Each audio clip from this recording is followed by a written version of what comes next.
Olá, tudo bem? Esse é o comentário de fechamento de quarta-feira, dia 3 de fevereiro de 2016. Aqui com vocês, Fábio Figueiredo, trazendo as movimentações do mercado, as atualizações das posições que estavam enquadradas nos modelos que seguimos. Eu vou iniciar a apresentação. Quem acompanha através do YouTube sabe que pode interagir conosco através dos comentários abaixo do vídeo. E se você ainda não é inscrito no nosso canal, inscreva-se. Se gostar da análise, dá um ok. E assim a gente segue. Eu começo então atualizando a operação de Reside. Reside, né, pelo visto aí o ano de 2016 está sendo o ano aí do método de swing trade que a gente opera, né, o método Leandro. Tínhamos uma posição aqui desde o dia 20 que já estava dando sono, né, se aproximando do stop no tempo. E hoje o papel simplesmente subiu 43%. É uma alta aí expressiva. Nós tínhamos naturalmente a realização parcial já setada em 2,48. Tá? Então o trade já foi encerrado parcialmente. Lógico que cotando a mercado o retorno é surpreendente, né? Quase já 50% de lucro. Embora a gente vai trazendo a partir de então um stop abaixo de cada nova mínima. Então é um exemplo de um belo trade e do porquê que a gente sempre deve seguir a estratégia, não deixar o emocional tomar conta. Né? Era um papel que incomodou, ficou de lado enquanto todo o mercado se movimentava. Né? E aqui provou que não existia nenhuma relação, né, de Reside com o Ibovespa. Tanto que ontem o Ibovespa caiu, e ontem esse papel subiu 10%, e hoje uma alta aí fortíssima. Tá? Então agora o stop está abaixo da mínima de hoje e vamos trazendo a cada nova mínima mais alta. Então reside aí movimentação bastante forte e importante, inclusive rompendo aqui, né, uma LTB mais curta. Um momento surpreendente de reside. Bom, após essa é a única atualização, não temos novas posições no dia de hoje, nenhum novo enquadramento. Então a gente pode colocar a situação do Ibovespa. Hoje o Ibovespa surpreendeu também, né? Apesar ontem, por conta da barra vendedora, né, depois de alguns dias de alta, recuperação dentro da situação de viés baixista, né, todas as médias ainda apontam para baixo. A gente teve no dia de ontem o Ibovespa deixando uma barra muito grande, vendedora, que hoje, importante que se diga, não teve a mínima violada. Tá? Até ontem eu coloquei que o fato da média móvel de 9 virar para baixo enquadrava no modelo de hedge, e hoje a média vira para cima. Logo, né, é preciso fechar a operação de hedge que foi aberta e devolver uma parte aí dos 5.700 pontos que foi auferido no último movimento. Tá? Então, quem eventualmente abriu posição de hedge ontem precisa fechar e voltar a ficar líquido exposto ao mercado. O que chama atenção no Ibov agora é o seguinte: se a gente coloca um gráfico mais curto, aqui um gráfico de 240 minutos, por exemplo, nós já temos zigue-zagues ascendentes, né? Já temos aí uma tendência de alta num prazo menor que o gráfico diário, né? No diário a gente vai poder enquadrar o Ibovespa dentro de uma tendência de alta assim que os preços romperem a resistência formada em 40.550 pontos. E se isso for confirmado, de preferência, com a inclinação da média móvel de 21 para cima, a gente vai poder afirmar categoricamente: o Ibovespa sai de uma tendência de baixa e entra em uma tendência de alta. É coisa que ainda não acontece. Tá? Então tá aí o nosso Ibovespa fazendo movimentos bem relevantes, e também interessante colocar, né, que a amplitude dos candles aí aumentou bastante a partir do finalzinho do mês passado. No intraday, hoje o índice futuro apresentou um pregão difícil, né, complexo, não até a primeira parte do dia. Afinal de contas, nós tivemos uma abertura em gap de alta, formação do primeiro movimento em um enquadramento relativamente fácil aqui de ser identificado. Só que o mercado não só foi até o stop da operação, ou seja, nos tirou do trade, como logo em seguida, após ter estopado, marcou fundo e voltou a subir. Né? Então, aquele típico pregão em que a gente tem um cenário de alargamento, né, com fundos mais baixos e topos mais altos. Não é impossível, né, operar esse tipo de pregão, mas sem dúvida é bem mais complexo. Tá? É bem mais complexo. Então temos aí o índice trabalhando dentro de um alargamento, inclusive agora tocando aí pela quarta vez no dia de hoje a linha de referência. Então tocou aqui, recuou um pouquinho, tocou aqui, recuou um pouquinho, tocou aqui, vai sentindo tal linha. Vamos ver como é que amanhã o mercado interage com essa figura. O dólar hoje gera um sinal importante, né, uma queda relevante no dólar. O dólar vai perdendo um canalzinho de alta que a gente vinha acompanhando. Tá? Eu já vinha defendendo a tese de que o dólar não tinha força suficiente para se manter numa tendência de alta. Tá? E isso foi categoricamente se comprovando à medida que o tempo foi passando. Tá? Deixa eu só mostrar uma coisinha para vocês aqui. Quando eu vou falando, eu já mostro. Tá? Eu estou escrevendo o Visão desse mês. Né? Tá, hoje esse mês está um pouquinho mais lento, né? Eu não engatei ainda, mas já fiz uma metade. Aí eu consegui apurar aí o gráfico das outras moedas, né? Em relação ao dólar, e a gente pode perceber que a maior parte das moedas mundiais estão ganhando força frente ao dólar, né? Ou o dólar perdendo força frente às demais moedas. Detalhe, que não está pronto, tá? Acredito que até sexta-feira já esteja publicado. Então, eu quero mostrar uns gráficos para vocês. Então, olha aqui. O dólar contra o ien japonês. Já tivemos Advanced Breakdown no gráfico semanal. Tá? O mercado tocou lá a linha de resistência, a expectativa seria de alguma queda. O dólar americano frente ao dólar canadense. Tá? Tocando linha de referência, bem distante do que seria uma média aqui, né? Com o FR nas alturas, pedindo, gritando por alguma correção. O dólar frente ao yuan chinês, divergência de baixa. Né? Enquanto os topos seguiram mais altos, o yuan, o FR do yuan, né, fez topos mais baixos. Então isso divergência de baixa. O dólar contra o peso americano, uma tripla divergência aqui, né, em relação aos últimos 3 topos. Alguma correção é esperada também. O dólar frente ao euro, tá? O euro tem sim uma divergência fraca, porque os topos estão no mesmo nível. Tá? Então há espaço aqui para correção, para o teste dessa antiga resistência, agora como suporte, triângulo ascendente, né? O dólar contra o rublo russo, né, um sinal de topo foi confirmado aqui no final da semana passada, que também é uma divergência fraca, né, topos no mesmo nível no indicador, enquanto a moeda fez, ou melhor, a relação das moedas aqui fez topos mais altos. Né. O dólar contra o dólar australiano, também uma divergência de baixa. Então, esse tipo de informação vocês vão ter acesso em seguida e começa a ganhar musculatura aquele cenário que a gente colocou naquele evento, né, que a gente fez no começo do ano agora, né, onde a gente dizia que o dólar já tinha Advanced Breakdown configurado, tá? Só que faltava o preço das sinais. Então o preço começa a ir nessa direção. Tá? Inclusive aqui no semanal, a média móvel de 21 está sendo testada agora. Se ela for rompida, eu acredito que a gente deve vir mais. Mas ainda é cedo. Tá? Categoricamente podemos apenas afirmar no momento que no diário o dólar não está mais em tendência de alta. No intraday, dia também complexo para o dólar, né? Abriu em gap de... Aqui, deixa eu só pegar a moeda. Abriu sem gap, né? Abriu sem gap. Seguiu em queda até por volta das 9 e 10 e meia, né? Enquanto isso, o dólar ficou de lado. Gerou rompimento ao meio-dia 15. Após isso, convergiu para o stop. Né? Ou seja, acertamos a direção, mas o stop acabou sendo acionado. Ou seja, fomos feridos aqui pela volatilidade.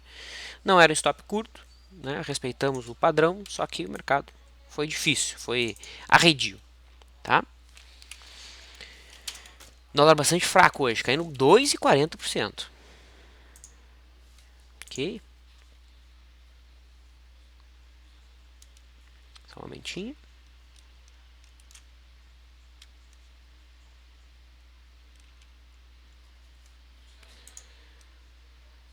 Um segundo.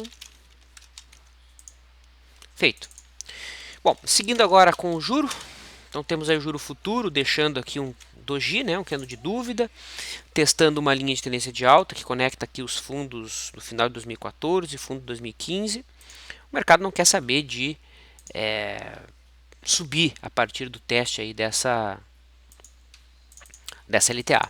né? Que o viés é baixista, talvez alguma recuperação aconteça, até porque os preços estão distantes da média, mas o que começa a ganhar convicção é a média vir até o preço e não o preço ir até a média. Tá? Commodities, o milho fechou em alta, quem tem posição para média móvel de 9 segue comprado. O boi gordo ontem tinha acionado uma compra mais agressiva aqui, né? Quem deixou o stop automático acabou sendo estopado. Quem opera pela média móvel de 9, né? Passou então a seguir pela média móvel de 9, não há nenhuma atualização. É interessante colocar aqui o gráfico do boi perpétuo, né? Vamos limpar esse gráfico. Aqui o gráfico semanal do boi perpétuo. A gente pode perceber que existe uma resistência em R$ 156,50, bem importante, né? E que acima disso o mercado abriria espaço para busca lá dos R$ 163. Tá? O boi que vem dentro de uma tendência de alta aí mais longa, né? Ainda distante do que seria a LTA de longo prazo. Né? Então, num prazo mais curto, se a gente levar o pé da letra, há uma medição mais lateral, né? Aqui no gráfico semanal. Bom, vamos observar alguns destaques do dia. Coloco o setor financeiro, né? O IFNC, que ontem deixou uma queda aí de quase 6%, uma queda muito forte. Hoje o mercado volta a subir. Né? Não podemos afirmar categoricamente que há um fundo acima do fundo anterior no diário, mas já em prazo menor a gente já consegue observar isso. Aí no gráfico de 240 minutos. Tá? Ou seja, aqui acima de 4.200 pontos já teríamos um pivô de alta. Okay? Do setor a gente pode colocar Itaúsa, né? Que hoje supera a máxima de ontem, abre espaço para fechar o gap que estava aberto lá em 6,90. Tá? Itaúsa, que é controladora do Itaú, tá? Que não fez o mesmo movimento. Ok? Não fez o mesmo movimento. A gente pode colocar a estação de Banco do Brasil, mais fraca hoje, né? Por exemplo, que fechou abaixo da abertura. E BBDC4, inclusive, ficou acima da máxima que foi formada na segunda-feira, já tocando aí o que seria uma zona de resistência na faixa dos R$19. Tá? Então, o que vai denotar aí o movimento do Bradesco nos próximos períodos se tivermos um candle forte amanhã de baixa, perdendo a mínima de ontem, o Bradesco deve retomar a tendência de baixa e confirmando, né, aqui o teste desse antigo suporte como resistência. Agora, se os preços, por outro lado, romperem esse ponto, né, todo mundo que está vendendo hoje seria estopado e a gente tem o Bradesco voltando então para dentro dessa congestão aí que fica entre R$19 e R$41. Brasil Foods vai fazendo um zigue-zaguezinho ascendente aqui no gráfico diário, porém contra a média móvel de 21. Então isso aqui começa a ganhar áreas de correção ABC. O viés mais longo ainda de baixo, todas as médias ainda seguem apontando para baixo. Braskem hoje se recupera, nada que reverta a tendência atual do diário, que é uma tendência de baixo. O papel ainda não tocou o objetivo de 100% do ombro cabeça a ombro lá em R$ 21,15. A CEMIG hoje chegou a estar caindo 8,5%, recuperou, fechou com 4% de alta, embora é um papel que está com uma volatilidade extremamente elevada. Tá? O sinal mais relevante de CEMIG fica acima de R$ 6,66, né? Ali sim teríamos um pivô de alta acontecendo, um sinal bem importante. Tá? Seria a consolidação do rompimento aqui da LTB de longo prazo. Do setor a gente coloca a Light, papel que a gente fez venda ontem, o papel chegou a estar caindo 4,5% praticamente, recuperou, fechou com alta, então o papel demonstrou força. Né? Quem está vendido conseguiu fazer a venda, fica de olho no stop, né? Óbvio, como sempre. Setor de papel e celulose, Fibra seguindo em queda, ontem acionou aqui o que seria uma flâmula de baixa, né?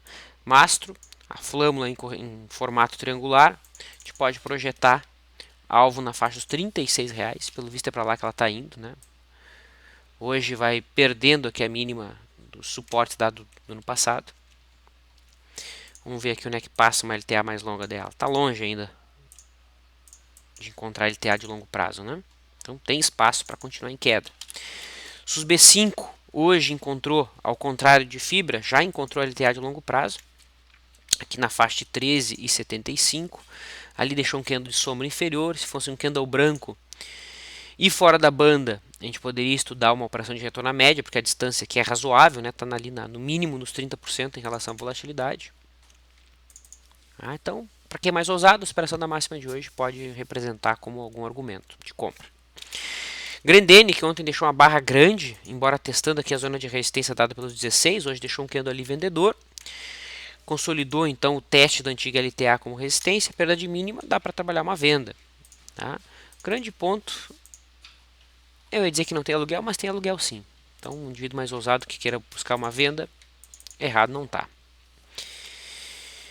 Me chamou a atenção o índice do setor de fundos imobiliários, que conseguiu aí consolidar a superação da máxima da semana passada, abre espaço para retornar à média nesse prazo operacional. Tá? Tem aqui a média móvel de 9.367 pontos, depois a média móvel de 21. E veja que interessante, se eu projetar essa perna que iniciou em julho a partir do último topo, o alvo de 161,8% fica exatamente aqui, né, onde o mercado marcou fundo semana passada, que coincide com o fundo de 2015 e com o fundo aqui do segundo semestre de 2014. Então é um setor que deve recuperar. Tecnicamente sugere isso pelo menos. Lelis, fortíssima alta também, hoje subiu, estava olhando no gráfico semanal achando que era o diário.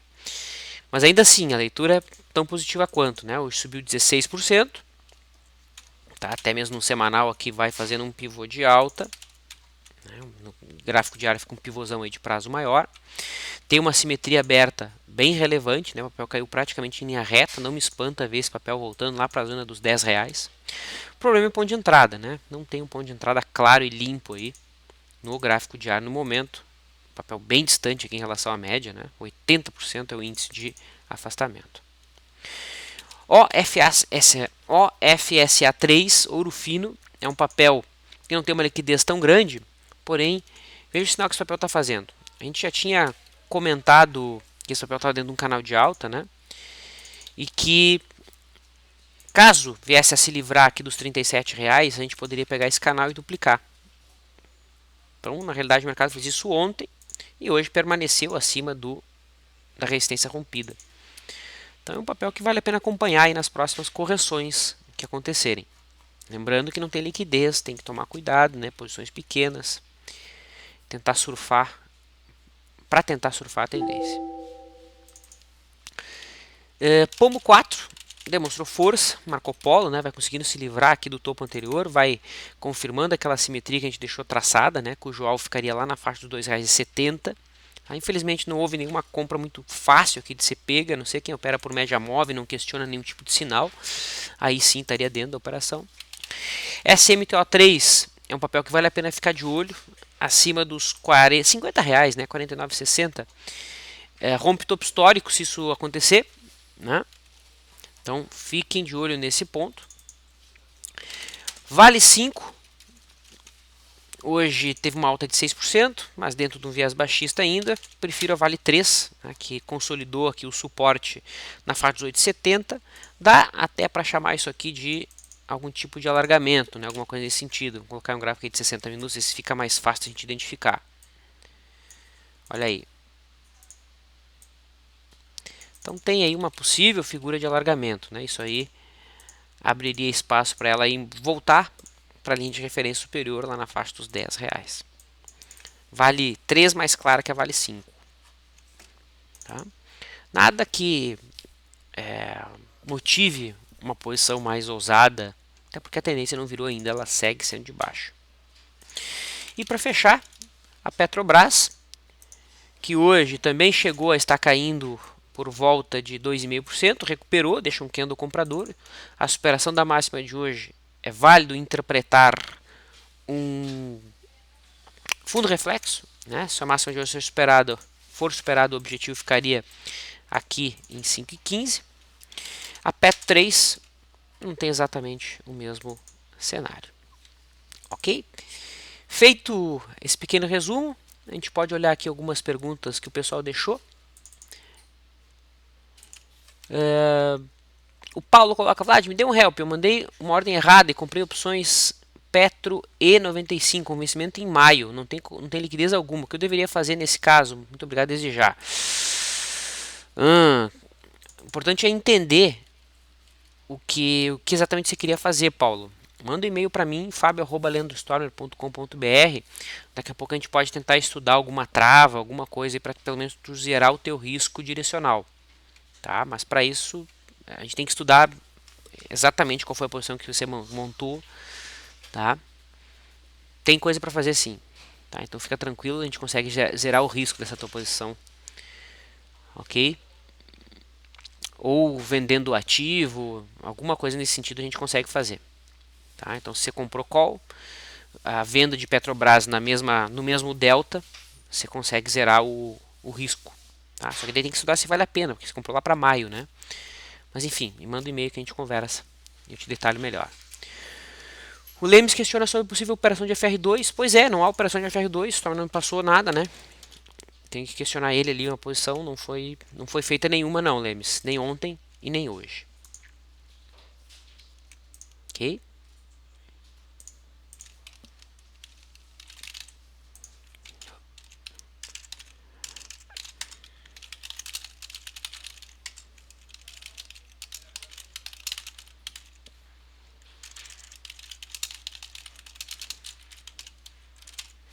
Legal.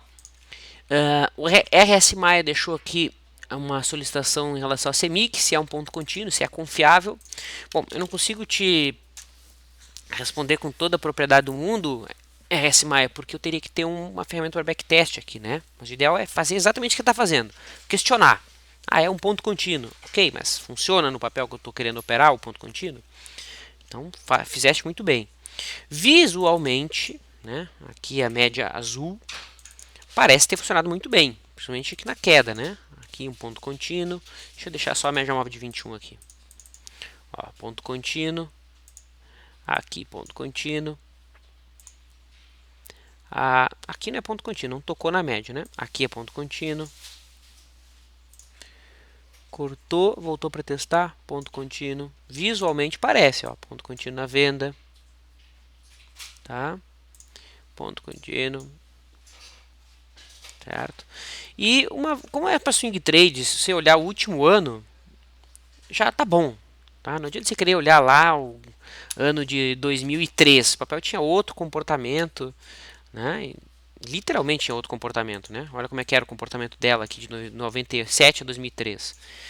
Tá? Então tem que entender se o papel está se comportando da mesma maneira. Então, se operação de prazo mais curto, eu não preciso pegar toda a base para fazer o backtest, né? Posso olhar num prazo mais curto, né? Óbvio que o ideal é você fazer um backtest formal, tirar a média de ganho, média de prejuízo, ou seja, você vai descobrir o payoff, tá? E é basicamente isso. Tá? O ponto de entrada nesse ponto contínuo ficaria na superação da máxima de hoje. Entrada então seria amanhã. Entendido? Legal. Eu, aproveitando isso, então me despeço. Desejo um bom descanso a todos. Amanhã acredito que as transmissões já vão ter voltado ao normal no nosso site. Então não deixe de acessar leandrostorner.com.br para que a gente possa trocar ideia ao vivo. Um abraço a todos.